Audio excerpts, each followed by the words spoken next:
naman si Madam Oring. Ha? Ha? Ano? Wala? Nag-ano lang. Bakit? Bakit? Busy. Saan dyan?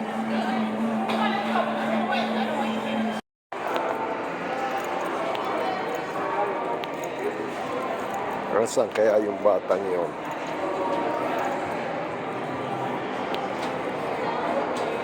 Ayun, no?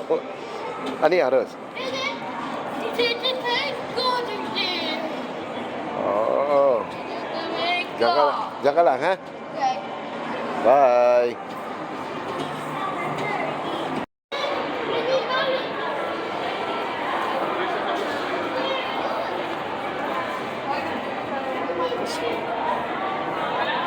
Ay, taob na yung kinakain mo. Ha? Nakataob yung kinakain mo. Tinaw ko talaga. Ah, tinaw mo talaga. Yan. Ah, okay.